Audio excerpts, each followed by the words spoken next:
There are a lot of myths when it comes to solar. And one of the myths that's probably the most common that I run into is the myth that solar is expensive.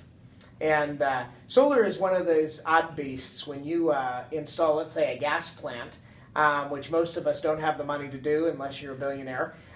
You put a little bit of investment in the beginning, pretty significant, but you have a lot of daily investment. You got to keep on mining the earth. You got to keep on bringing the gas to the site. You've got lots of moving parts and transfers of energy. And so you've got a lot of ongoing costs. About every 20 years, you have to revamp the plant and pretty much start over from scratch again. And so traditional energy models are depreciated over 20 years. So when we look at solar, all of the investment is up front. So instead of investing a little bit at a time and then redoing all that again in 20 years, pretty much you start with one investment at the beginning and then no investment for the next 50 years other than very small operations and maintenance and testing to make sure everything's continuing to function as normal. And so when you really actually look at the graphs, though, that explain the differences between solar and natural gas, or solar and coal, or solar and nuclear, what we're finding is with the cost drops, for instance, between 2009 and 2014, our solar costs to install are somewhere in the range of 30 to 40% of what they were 5 years ago.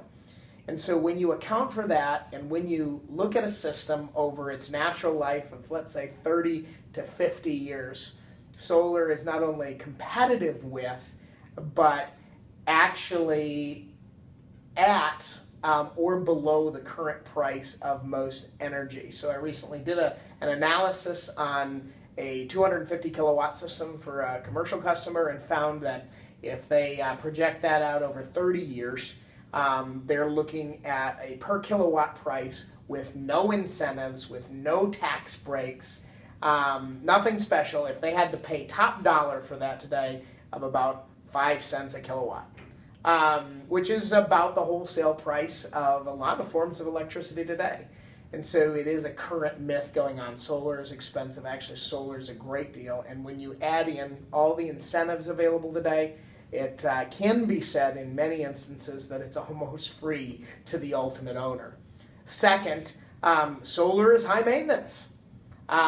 This is a myth perpetuated by solar companies themselves sometimes, because there's different models of solar ownership, and some companies say, hey, we want you to own your solar because you're going to get the greatest benefit. Other companies say, hey, we want to own the solar because we realize the solar owner gets the greatest benefit, and what they'll want to do is lease or sign a power purchase agreement. Now, there are instances in which power purchase agreements or leases can be a great deal for the client. But many times, what that means is all the benefits go somewhere else, and the building owner is just getting maybe a small slice of savings. And so what happens then with that myth is people get scared of owning solar because they say, well, man, I don't want to. What happens if this technology goes out or something doesn't work? Well, solar is really not any more complex than the electrical panel in your business or home and all the lights and switches that you have in your business. Yes, there's an occasion where a switch will go bad and someone will have to come in and put a new switch in. The cost is rather small and the fix is rather easy. And it's the same thing with solar. The impact of really managing and operating that solar system is rather small. In fact, a fraction on an annual basis of any costs that you might incur.